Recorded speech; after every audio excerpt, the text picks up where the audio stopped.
Welcome. I'm one of two people with the organization Health Innovations, which is the organization that's putting on this conference. Max Wells, who's here, is the other half of it.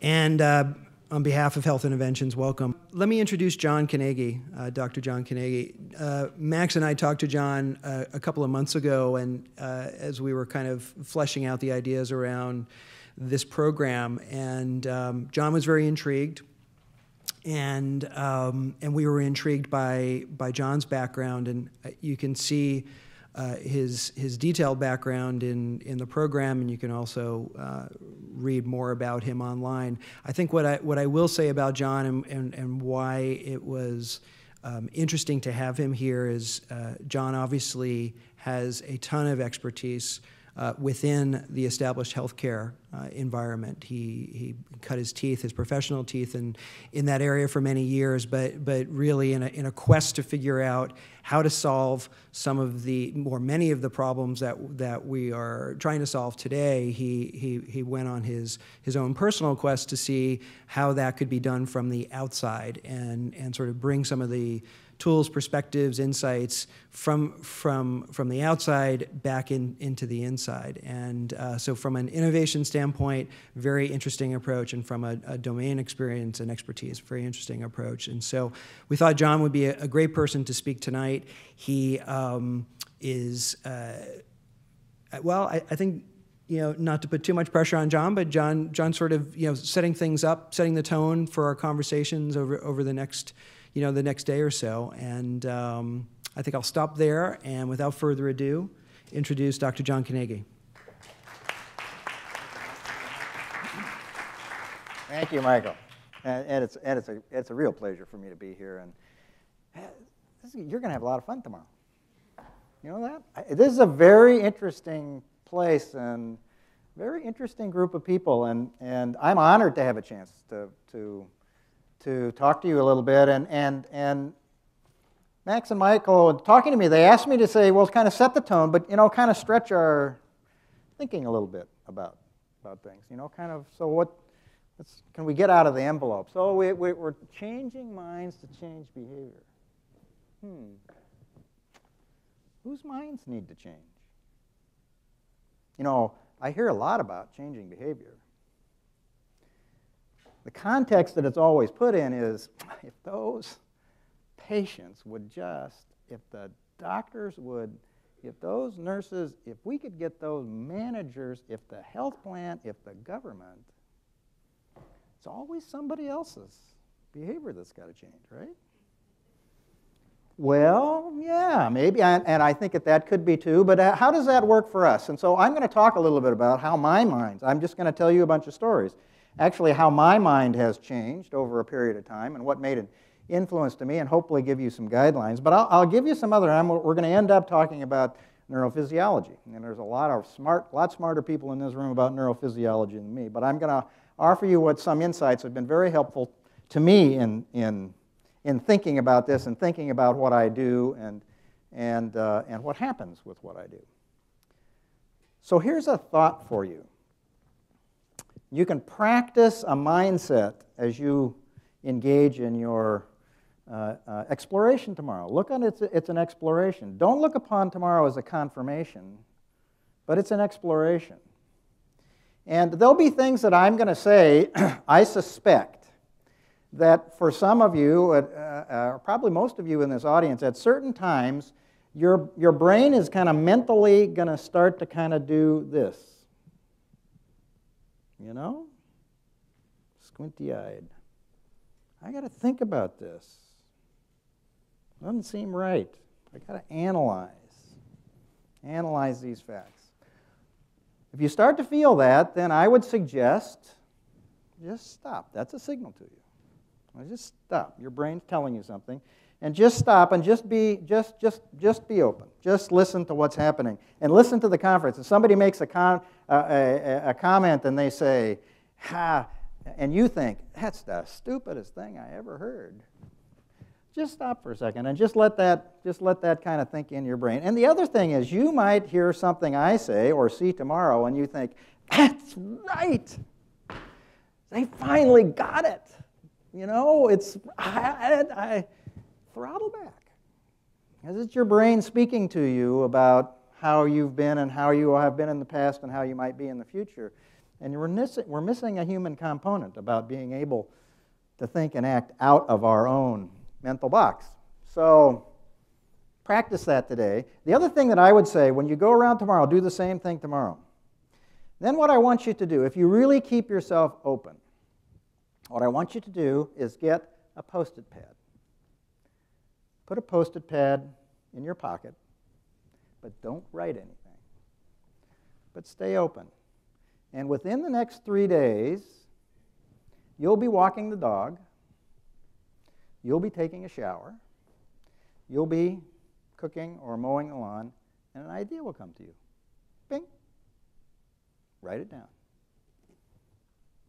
It will have been seeded through this stage and your openness, and it will be processed, and it'll come up and save that idea, because that's going to be very valuable to you as you go forward, because I'm going to say that we're on a path, and this changing behavior thing is, we don't know how to do that.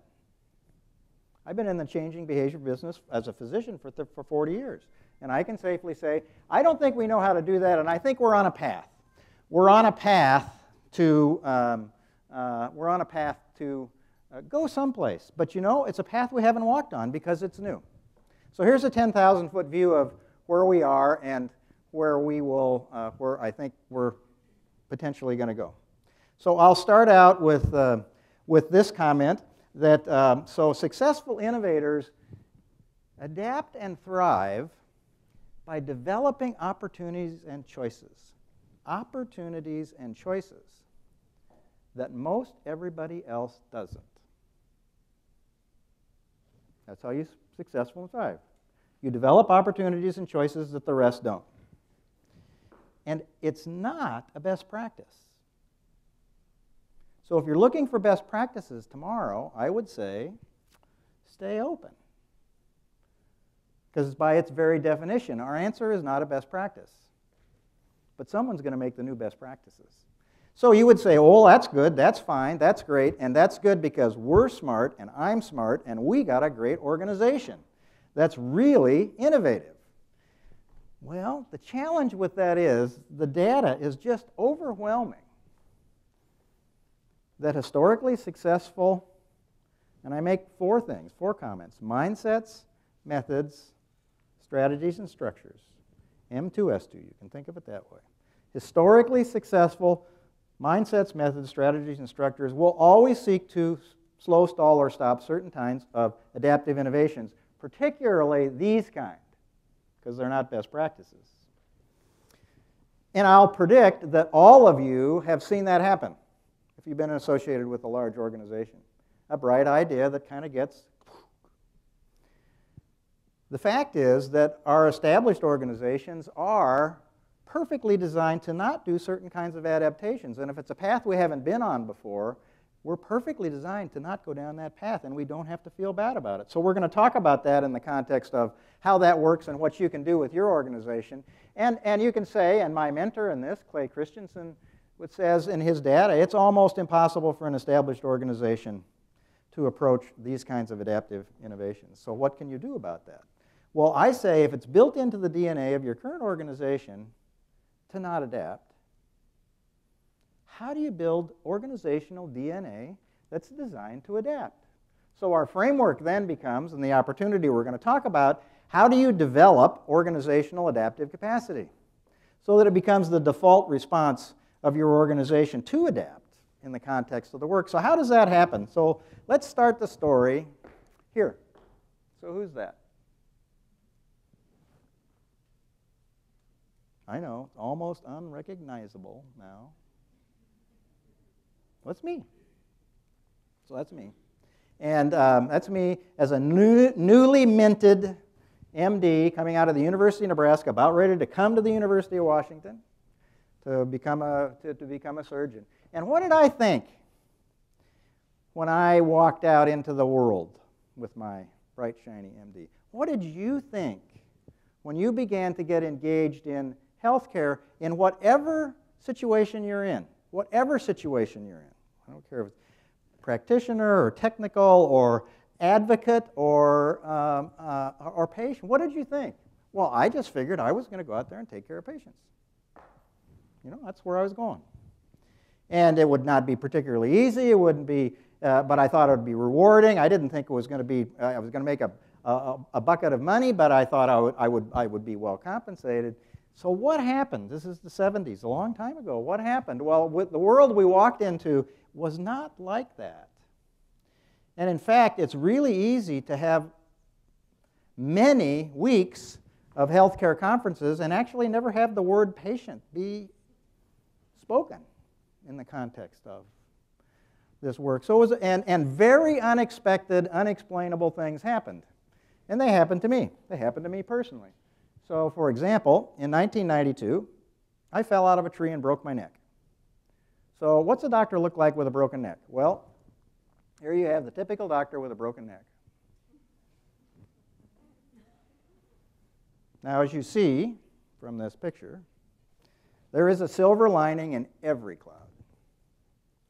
You know that big pile of journals you've got sitting in your office on your credenza? Break your neck, you'll get a chance to read them.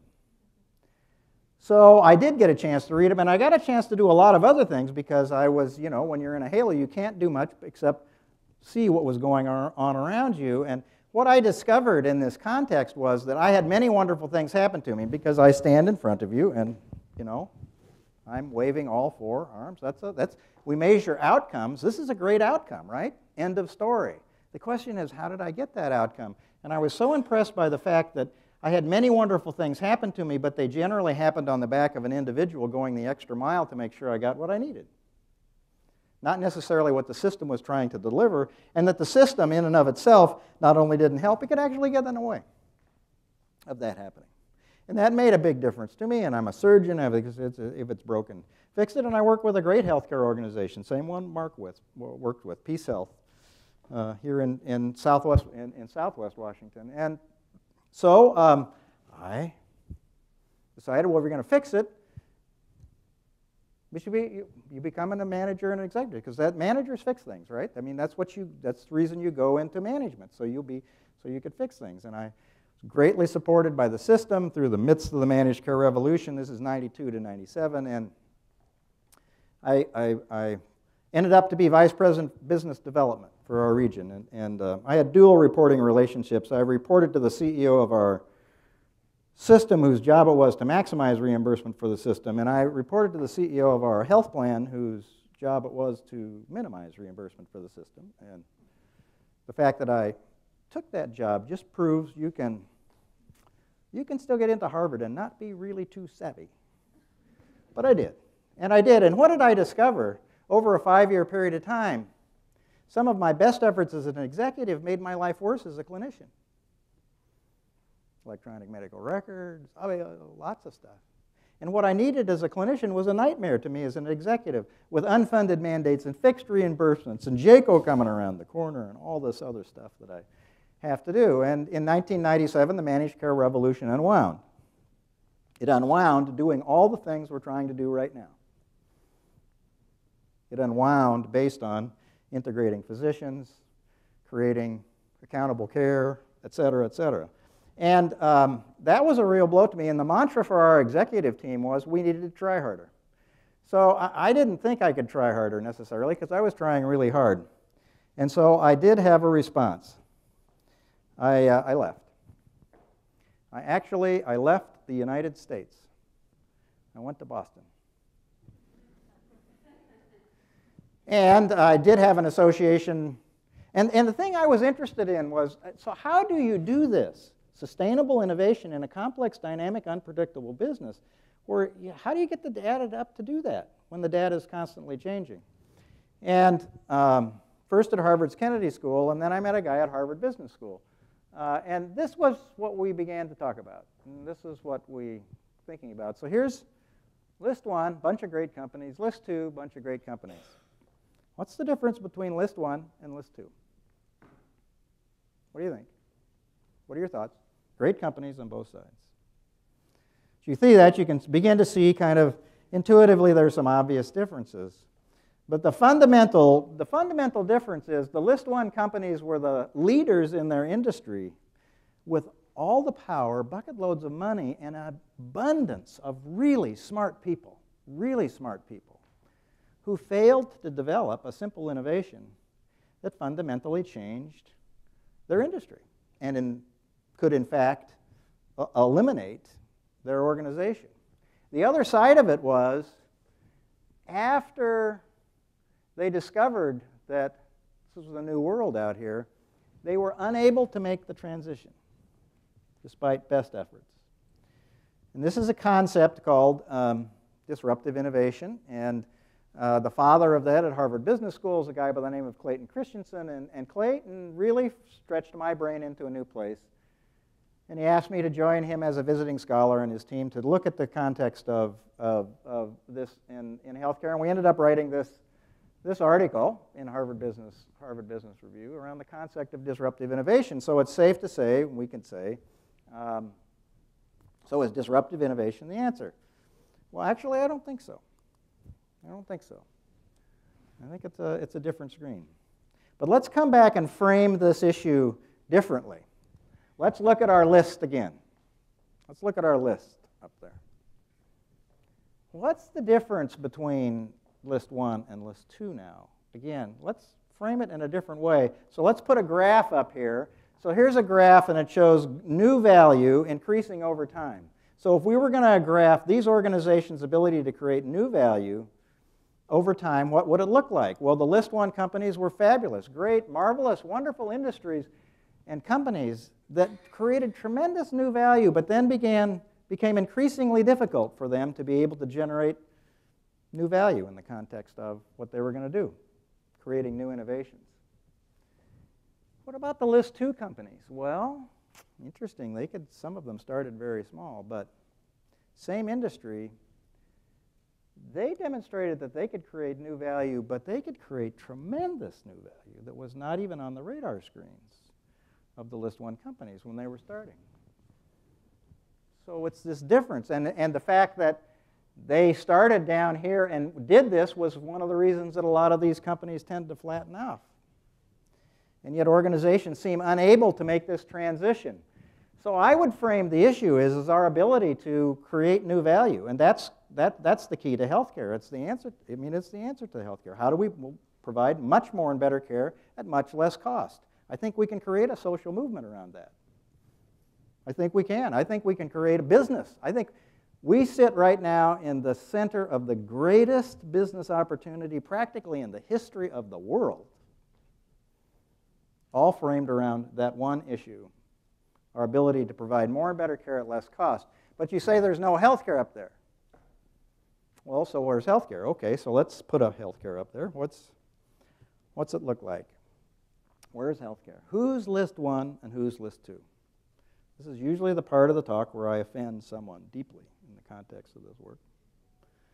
Because every healthcare organization I know considers them a list 2 company, because we're innovative. Well, but if I came here from Mars, without this background, and I just looked at it within the framework of this ability to create new value, who gets to be list 1? They're always the leaders in the current industry. That's the framework. That's the context. They're always the leaders in the current industry. And I'm not saying these are bad organizations, or they're wonderful organizations. They're fabulous organizations. I've worked with, and the reason I put them up here, I've worked in one way or another with all of these organizations, and I could put other ones up there. But from an outside new value production point of view, the ability to create great new value is pretty clearly a struggle. So who's list 2? It's a great question. I think it's a great question to answer because, in fact, being on that framework, being in that place, is a wonderful, marvelous, tremendous place to be. You know, I got some ideas about list 2 organizations. I'm interested in helping organizations become list 2 organizations. I don't think it makes any difference who else is out there except you. That's what we're talking about. That's what Michael and Max are putting together to come around here. It's you to create a chance to make something different. So if it was going to be you, what would you do? Well, I think actually it's pretty clear. If we keep working in our traditional mindsets, methods, strategies, and structures, it's almost impossible. Clay Christensen, really smart guy, studied all of these countries. It's almost impossible for an established organization to approach this frame of the market. But we're on a path, so if it's almost impossible, and my interest in my research was, well, if it's almost impossible, so what's possible? So what is possible? So I had an easy job I picked for researchers. Rather than study hundreds of companies, there's only a few that could do this. So I studied the small number of organizations that were actually able to make this transition and do it as a regular part of their business. And so that's the path we're on. So what did they do? Actually, they followed a very clear path, which is something I want you to kind of think about in this context. The first thing to do is to know where you're going. You can't get there if you don't know where you're going. And every person who did this within an established organization, and it was oftentimes not the CEO. It was not the CEO that was able to do this, but someone who could create authority around their role and their position. But they really know where they were going. So where are we going in healthcare right now? Where do we need to go? This is my mantra. This is my message. To thrive in 21st century healthcare, you have to have the ability to provide more and better care for continuously less cost. So that's where we're going. That's the context. Every action and activity, if you're thinking about becoming a list 2 of a new performance curve thing, is how do I do this? How do I do this by providing more and better care at less cost? That's a great pathway to be on. The ability to be very specific about the new value that you're going to generate in the context of what you'll be doing and make it meaningful for people is a clear message. The second question that these innovators did, I worked for 2 years with Toyota in the context of their senior management team, helping them answer the question of, they said, people say we're lean, but we see things we do in the lean literature, but we don't see us, and we don't understand that. And we're not sure what the Toyota production system is. Help us understand that. Intel was out there, I know, was very influential to me in our Andy Grove and working with Clay in the late 90s to create $60 billion worth of new business that didn't have anything to do with Pentium chips. And that same thing, much new value. But someone always asked this question, and I would ask the question of you. Ask yourself, will what got you here get you there? And where's there? More and better care at less cost. That's all we're talking about. More and better care at less cost. And they always answered no. They could always say no. That's a helpful thing. So what does that do? It frames what your thinking is and where you're at. You can think, because we get into this thing in our organizations and our management teams about, guilt and blame and failure, and we can't stand that. We can't, that will not fit our brains. We don't have to do that. We can say, we're great, fabulous, wonderful organization, but just maybe this is where we're at. Just maybe. This is where we're at.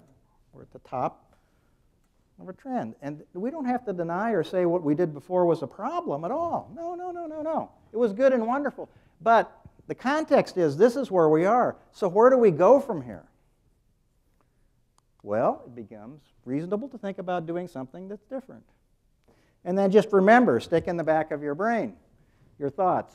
Historically successful mindsets, methods, strategies, and structures are not adaptive. We don't have to feel bad about that. So what do you do if you work in an organization in which you feel probably can't do this? Well, there's a pathway. So what do you do? What works? Very clear what works. It's been repeated over and over and over and over again. This is the framework. Historic. This is the way we're working. This is our adaptive future on the right-hand side. How does it work? The current organization, what's it do with innovation? The current M2S2 copies, makes, or buys innovation. That's how we get innovations, right? Our current mindsets, methods, strategies, and structures. Every organization that was actually able to create second curve performance, remember, that's more care at less cost for us, didn't do that. Actually, in the context of deciding to do something different, they actually chartered within the context of their, well, they went on a path and they chartered innovation incubators. They charted spaces within their organization in which they could say, we're going to use this space to discover, to do something different. Sometimes they did it by accident. They didn't even know they had them.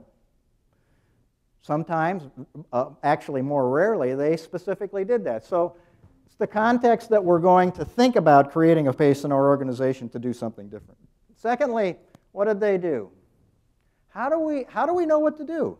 Well, we move data up to people in meetings who analyze, plan, and predict. Analyze, plan, and predict. That's very important, so we can implement back down in the system. These organizations that did something different actually did something very different in that framework. Instead of moving information up, they rapidly developed real-time decision-making very close to where the information is, and that was always close to their customer base, and in healthcare, that's close to the patient. So we followed this model, and worked with this model, and developed this model. So of all the slides I'm going to put up here, this is one, and actually I'd be happy to send anybody these slides. Just send me an email. I'll be happy to do that. This is the one slide that I think is probably the most important of all of them, because we always want information to decide what to do. What do we do in the framework of information? Is there are key metrics. There's only 4 of them, because information tells you what to do. Is your information timely? Is it specific? Is it role specific? Do I get the information I need? Is it actionable? Can I take action on it? Is my action verifiable? Can I do that in real time? The challenge is how our information systems work in the current framework. And we've all sit in this. So this is a metric for you to think about. In this framework, this framework and language we call adaptive design, the context is the information we use is something that is timely. It means it's happening now. It's role specific. I get the information I need, and that's different than the information is different from what the nurse needs, to what the charge nurse needs, to what the manager needs. I'm talking about inpatient hospital, to what the director of nursing needs, to what the VP for nursing needs, to what the CEO needs. They should have all the role specific information they need. And it should be able to lead to action that we can verify. That we should be able to rapidly know, did this make a difference or not in the context of our organization? So how the heck do you do that in healthcare? And why real-time information? We're innovating now. We're going to do something different. You're driving your car. We're going to innovatively drive our car. If I'm driving my car based on studying where I've been, what technology am I using to drive? Well, I'd predict we're doing this. Trying to anticipate where we're going by looking through the rearview mirror. And isn't that the context in healthcare? We're constantly trying to get the data to know where we were 6 months ago to predict where we're going to be 6 months in the future so we can decide what to do now. And if you're innovating and you're driving along and there's a sudden turnoff in front of you, you won't have a chance to get that if you're looking through your rearview mirror. If going forward is exactly like where you've been, it's great. So the ability to understand and work with real-time information in the context of your organization, and that's a wonderful technology opportunity. It's a huge technology opportunity. Multi-billion-dollar opportunity in the context of the work. The other part about it in this work is information tells you what to do. And information is like a vegetable. Information spoils over time. Becomes, the longer it's around, the less accurate it is. It's not timely. The other thing is, the more it's handled, the more it tends to get bruised. It's kind of like this.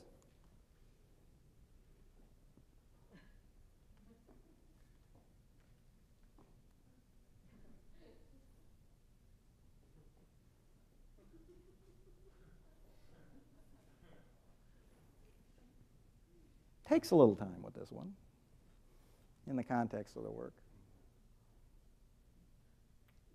So timely and actionable and accurate. So how do we use real-time information in healthcare? Well, so I'll just talk about very specific examples, so just takeaway examples. We use real-time direct observation. This is the first observation done of a nurse in 1999 in suburban Boston. On the floor, she worked in all these places, and she talked to all these people, and she spent about a third of her time with patients. We've now repeated this observation thousands of times, and many people we've taught how to do that. And what do we discover? This is in about 2004, that nurses in the midst of their daily work, this is not report time, they spend about a third of their time in face-to-face with patients. They spend about a quarter of their time in administrative functions. And what do they do with the rest of that time? They actually keep the hospital and patient care going. Because this is really vital stuff. If this doesn't happen, our systems freeze up. What's it look like now? Because we've continued to do this observation now. It's worse. It's worse in every organization we've worked in and we've seen. The pace of nursing is dramatically increasing, and they're not getting any more time to spend with patients in the context of their work. What's it look like for a doctor? Well, here we go. This is actually the world's greatest health system. How do I know it's the world's greatest health system? Well, just ask them. They'll tell you. So it's a challenge, but maybe we've just got the wrong people on the bus. That's the answer. That's the problem. We need critical thinkers. If we had critical thinkers, this would not be a problem for us. Well, let's take a look at, so what does it take to get an aspirin tablet in one of the 10 best hospitals in America? Kind of looks like this. And this is, the dotted lines are information flow. Another big part of this work in terms of creating real-time information is to be able to draw real-time pictures about what's happening. And information is a dotted line. So this is what it takes to get an aspirin to this patient over here on a floor. And you know, where we are in healthcare now, it's kind of like this. And this is where our ED workflow redesign team went insane. So what do we do about that? Well, actually, we've found that you can create, by setting clear direction, creating some simple rules around the work, you can create the environment in which an organization can, in fact, improve itself, capturing the knowledge and creativity of the people doing the work. And here's an example of, so this was in 04 and 05. Lots of great results over a year's period of time, significant decrease in length of stay, increased RN productivity, FTEs per adjusted occupied bed. That's really hard. At the same time, there was a 51% decrease in reduction in turnover. The nurses are working harder and they like their job more. Makes money, patient satisfaction goes up. How did that happen? It's because you can actually create the job to be improving the job. And they started with this pattern of seeing patients, the nurses spending about that much time. What did they do? They problem solved and used their opportunities that they discovered in the work and used their knowledge and creativity and did literally hundreds of very structured but very creative experiments. They did about 360 in that, about once a day they ended up with in a year. What happened? Well, they actually ended up with 135% more time with patients. And that's what led to all this. There were no projects. The fact that this needs to be continuous in the context of our work is a very important aspect of this work. We're wedded to projects for improvement. It's the ability to make this part of the work as a regular part of the work. So we've done this a lot, and we've done it in a lot of different places and written about it. It's all well documented. But what we discovered is when we do this, there's always something that happens about as soon as you create about 3 or 4 of these innovation incubators, these units. There's someone in the management team that starts to do this.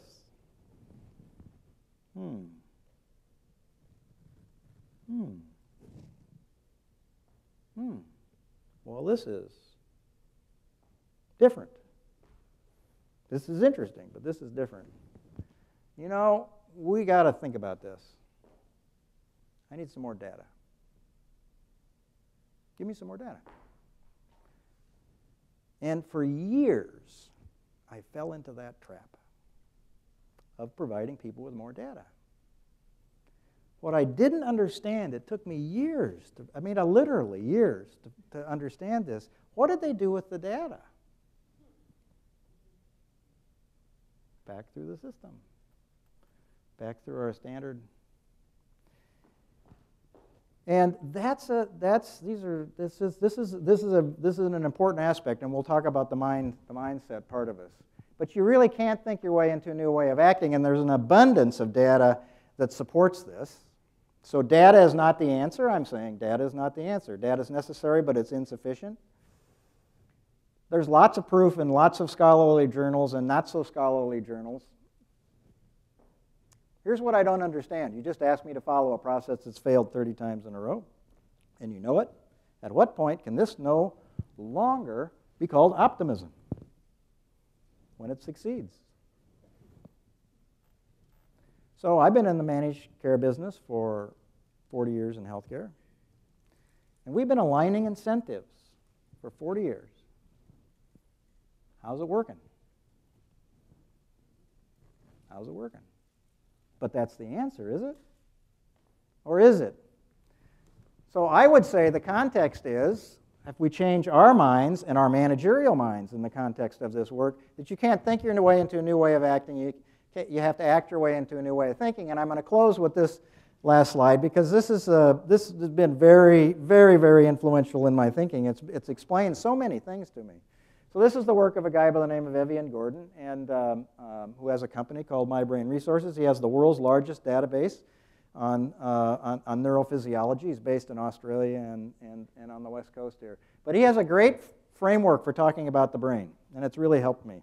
It's Brain 124. So this is Evian's thing. The brain has one organizing principle. All of us. The brain is only doing one thing. You, sitting in this audience right now, are only doing one thing. You're minimizing danger or you're maximizing reward. You're minimizing threats or maximizing reward. That's what we're all thinking. And for most of us humans, the minimized threat is a bigger part of our thinking and a much more powerful part of our thinking. And what's threatening? Something we don't understand. Something that hasn't been part of our past success. Now, most of us in this room and a lot of the people that you're going to be talking to tomorrow are different than most other humans because they actually work over on this side. That's where I work. So a bird in the hand is worth two in the bush, right? Not if I can get those two in the bush. That's a framework. But most humans their brain is either maximizing threat and most of us are maximizing threat with something that's strange. The second thing that Evian points out is that the brain has only two modes of processing, conscious or non-conscious, and you have maybe 100 billion neurons, and 80% of them are working non-consciously. And what are they doing? All of those neurons are doing the same thing. They're processing information around you to minimize threat and maximize reward. And this is the part that really helped me understand this work. 4 key processes. Well, one key process that we all know about is thinking. We all know about that, thinking. So one key process is thinking. And we gather data. We take that, we think about it, and we implement solutions, and we continue to gather data and implement solutions. So what's that? How's that work? Well, it works pretty good, except it's only about 20% of our brain. What's the rest of our brain doing? And as he frames it out, it's doing all these other things, and particularly this side, which unfortunately the neurophysiologists called emotion, and we immediately attach that to emotional things. But this is all non-conscious processing. Every one of us is taking information in around us, and non-consciously, the neurotransmitters are much more powerful and work much faster. So you walk into a dangerous place, and before you even realize it's dangerous, the hair's starting to stand up on the back of your neck, your pulse rate is increasing a little bit, you're getting super vigilant, it's your body telling you that and then you see these really nasty looking people over here in this corner. So that's our framework, and how I talk about this is beliefs. So these are our beliefs. non-consciously, neurophysiologically. We'll call them our beliefs. How do you change beliefs? Data is necessary but insufficient. You change beliefs by giving people experiences. You give people experiences that they value, and their beliefs change. And that's what's explained all the work that we've done. And so I'll say the neurophysiology of leadership, and we're all in the leadership business. What's it really take? Our brains are wired. Our brains become hardwired by our successes. We are not rational. We do not take in all the data and decide what to do. Our brains are much more efficient than that. We find things that worked for us in the past, and a lot of that wiring is non-conscious. So we're wired to repeat what's been successful for us, to trust the unknown. And the other thing that's really important that I think the neurophysiologists don't talk about is, the one thing that's really unique about humans is we seek meaning in our life. We're the only organism on Earth that walks around and looks at the stars and tells stories about them to try to explain why they're there. We seek meaning in our life, and seeking meaning in our context of what we do is very powerful. So that tells us when times change, what does leaders do? What do leaders need to do? I think that there are very meaningful things for us to do. The ability to align with a meaningful strategic purpose. Meaningful to me, meaningful to the people whose behaviors need to change. Connecting people to relevant information, to action, to results. That really works. It's not complicated. People want to do better. They want to have mastery in their work. They really want to do better. If we give them the opportunity, they will. And for leaders to be able to create inspiration as a key to it's not motivation, and it's not incentives. It's actually being able to connect with people who want to group together and do differently. And if that happens, we can meaningfully experience success together. And this is business opportunity. This is a big business opportunity. So here's another example very quickly. So this is one of the world's greatest health systems. Great health system. And what they were seeking to do was improve diabetic performance of their physicians. And so this was cumulative MD performance over a 2-year period of time. 20% improvement over 2 years. High fives around the table. We really did a great job. And then one clinic began to use this conceptual framework around work, creating a meaningful purpose and then being able to problem solve the work. They dramatically separated themselves from the rest of the system. Dramatically separated themselves, and it continued on. Can you change physician behavior? Yeah, you can change physician behavior. You can change dramatically. I think we're waiting for a way that we can become engaged in this kind of process, but it's not going to happen from aligning our incentives. That's not going to happen. That's another curve.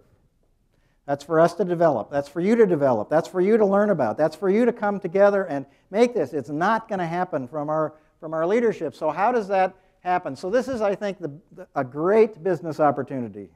This is a gigantic business opportunity. What's the healthcare research and development opportunity? The opportunity is it's not a best practice. We can't buy this. We have to make it. We have to make it. We have to come together to make it. Secondly, how do you start? Start with the patient, not the technology. Start as close to the patient as you possibly can and build structures back from that. And the laboratory is ours in healthcare. I'm speaking when I say ours, I'm thinking from the delivery side. From the delivery side, we own the laboratory to make this different. But we cannot do it all ourselves on the delivery side. We need help from you.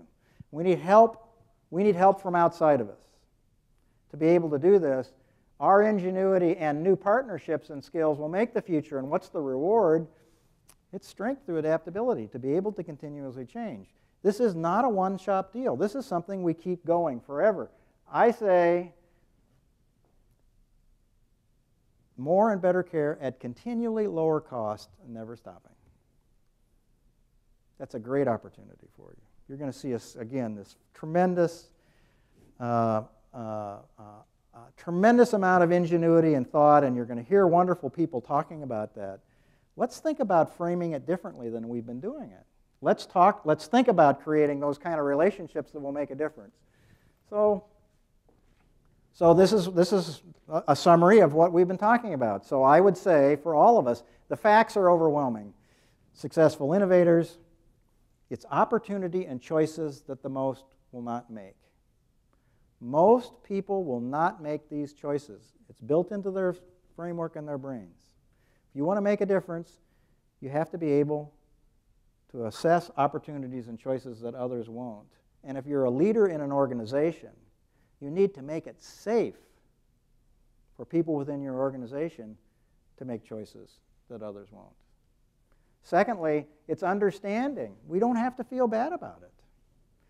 We don't have to feel bad about the fact that our organizations are really good at cranking their wheel, but we're talking about reinventing the wheel. And in the framework of doing this, we can't reinvent the wheel. But an established organization can create the innovation incubators that can make a difference. And what to do is not rocket science. It's just different in the framework of the work. So that's my question to you. What's your path? What are your choices? What do you think? Here's what I predict. I think we've got an opportunity, actually, to bring us all together around a framework of creating more and better care for less cost. That we can create organizations that are designed to adapt and succeed. And it doesn't take very many. It never takes very many. And this quest will not take very many. I know, in the framework of doing it. Never doubt that a small group of thoughtful, committed citizens can change the world. Indeed, it's the only thing that ever has. Thank you very much. I really appreciate your time. And have a great time tomorrow.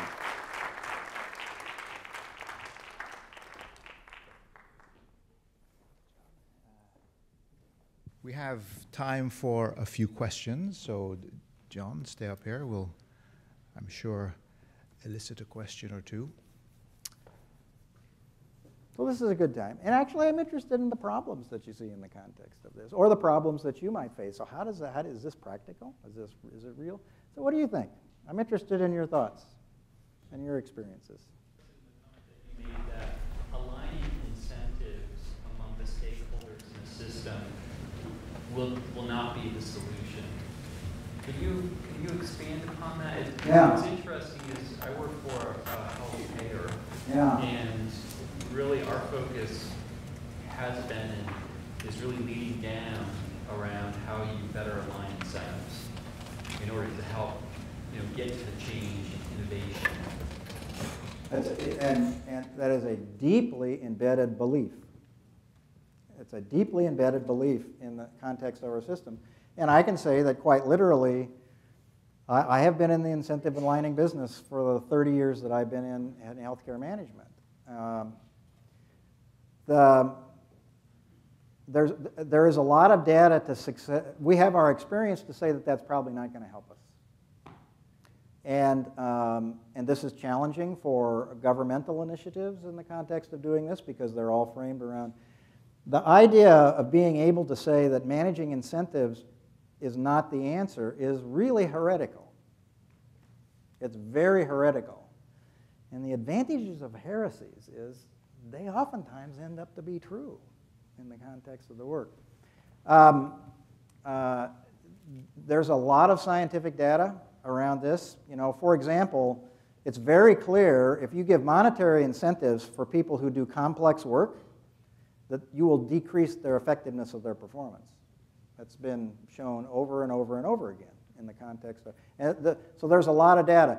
The challenge is in our established organizations, and this is a huge opportunity for the insurance industry and the benefits industry. This is a gigantic opportunity. Our current systems and structures are set up that that's all we can do. And the poor government, gosh, they're stuck with this. What can they do? They're gonna align incentives. We get incentives. So it's the opportunity to create the new businesses around that. But that's definitely a different mindset and a different framework. And it's one that in most larger organizations, it really can't even get on the table. That gets to this the M2S2 question. I'd be happy to show you the data. I mean, because there is a lot of data around that. If it's not incentives, then what is it?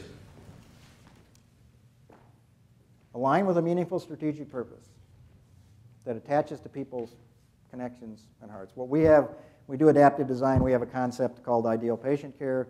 It's the framework that care should be exactly what the patient needs, immediate response to problems or changes, no waste of any resources, safe physically, emotionally, and professionally, and immediate response to problems or changes. And then tell us in the context of the workplace when that doesn't happen, because we'll redesign the work so that that happens. So connect with a meaningful strategic purpose, and then create very rapid iterative experimentation, creative experiments that develop people in the workplace that moves you closer to that. And it's different than a target or a goal. Problem with targets and goals, what's the problem with targets and goals? We hit them. Every management team hits their targets and goals. But it's very hard to change the context of where we're working and what we're doing. Meaningful strategic purpose, creating simple rules that guide the work, capturing the knowledge and creativity of the people doing the work, because there's a lot of tacit information about what they know and what they do that you can transmit into this. Capture the knowledge and creativity of the patient in the context of doing it. And then doing it not so much by bringing patients to meetings, but how about actually tapping into the knowledge and creativity of the patient in the workroom. One of the rules in adaptive design is whoever behavior needs to be changed needs to be part of the design of the change mechanism. So how do you create that? So these they're different tools than traditional management, but very powerful. Yeah, yes, sir. It strikes me that within the medical community, what you suggest could probably work, and you've got examples where it does. There's this external view, which is really driven by the legal community, that the risks you should not be rewarded for taking risks. What needs to be changed to fix that? Yeah, I think, so the context of, well, I mean, this goes both ways. So they do want to reward you for taking risks because they want to be able to capitate you or do defined payment or something like. I mean, that's all still part of the still part of the problem. They don't want you taking risk with. Pardon me? I was thinking of the liability. Oh, liability issues. Liability is a much easier issue to solve in the context of working highly adaptively because you know, see, and understand what's happening in the workplace so much more rapidly. So the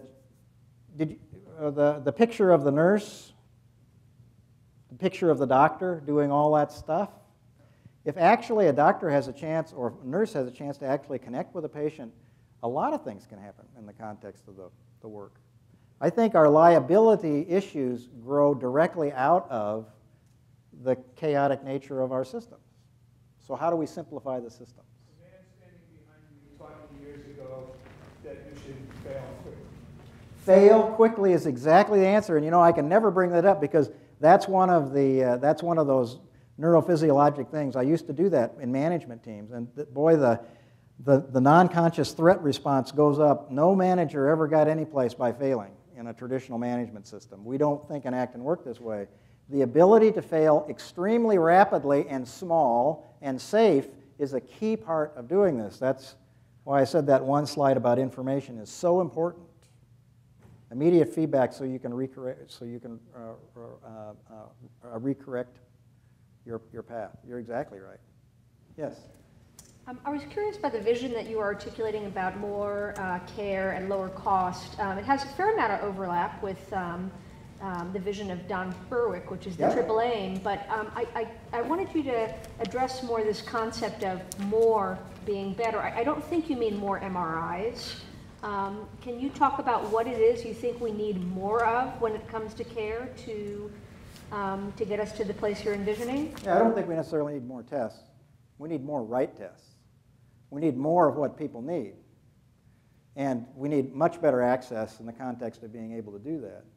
And the challenge with our current system is we align incentives, which is very challenging around this framework. But the second thing is our only method for decreasing cost is to make it harder to get care. I mean, every framework is really around some kind of silent form of rationing in one way or another, economically or access-wise. So I think we need much, much more care and much more access to care. Now, does that mean it's the same systems and the same way we work? No. But it's those organizations that want to do that are going to have a huge business advantage in the context of the workplace. Could we do one more? Yeah. Did you have a question? Yeah. Yeah, I was wondering if you could comment on the role of customer voice. So the reason I say that I believe in revolution is because, you know, I think that, so we've come a long ways from the time when we as physicians felt that we would tell people what they needed and what they should want. So I mean, I think fortunately that era is coming to a close. But on the other hand, we don't have a systematic way to engage real customer voice. And we have individual patients who participate in safety panels and that sort of thing. But in the end, I think that we're all trying to adapt. But it would be much easier, I think, if we sort of had this revolution in, you know, what does the customer really want? I understand that the customer wants all kinds of things, but we don't have a systematic way of thinking about it. And so the healthcare reform bill is a classic example. So I think everybody's clear we need to not be cashing in on our children's future to pay for everything from Medicare. On the other hand, we don't want death panels either. And I think that as a general public, we're not very sophisticated. You know, talking about what we think about health, medical services, which we lump together as health care, it just seems to me we're never really going to be able to improve towards a specific goal until that's much more fluid, dynamic, and available. Yeah, and so the voice of the customer. And this work is a little different in this context because I would say population health. So we need to focus on population health, right? I don't think so. I can't treat a population. I don't know what a population. What I can do with a population is take a bell curve and I can do something kind of down the middle, which means I'll completely miss. The ability to, however, take care of an individual as a doctor. I have a hard time taking care of a population, but I've got a chance of taking care of an individual who's sitting in front of me right now with a specific problem and a specific capability. And I think it's this is a different mindset I frame, and this immediately a lot of people in the room, their analytical side are saying this is impossible, but individualization is a tremendously powerful. So I'll tell you a lesson for me, and then we'll close. A lesson for me. So I'm a vascular surgeon. Vascular surgeon. Technical stuff. It's very technical stuff. You know, I can kill people if I don't do a good technical job. So I have the same.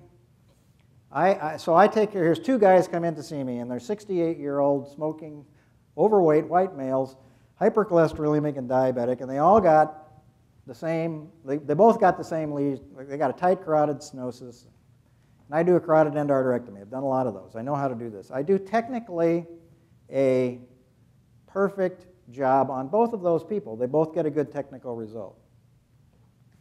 If I can create a relationship of trust and optimism with one of those people, and I cannot with the other for whatever reason, and particularly if I create a relationship of suspicion and fear,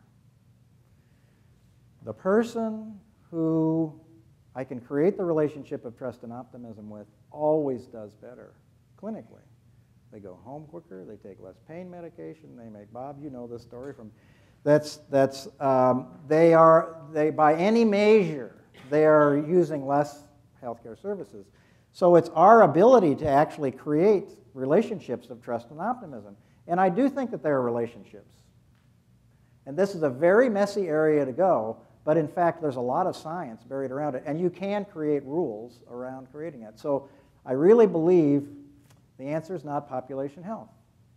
The answer is making sure each individual gets exactly what they need, when and where they need it, and that's the way we'll take care of the population. And that's different. So I think you all ought to go out there tomorrow and figure out how we're going to do that. Thank you very much.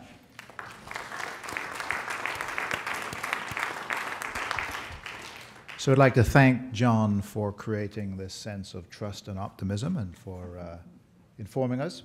And we'll give him one more round of applause, but before we do that, I'll tell you that there's more wine and some nibbles outside, and we'll continue the conversation there. Thank you.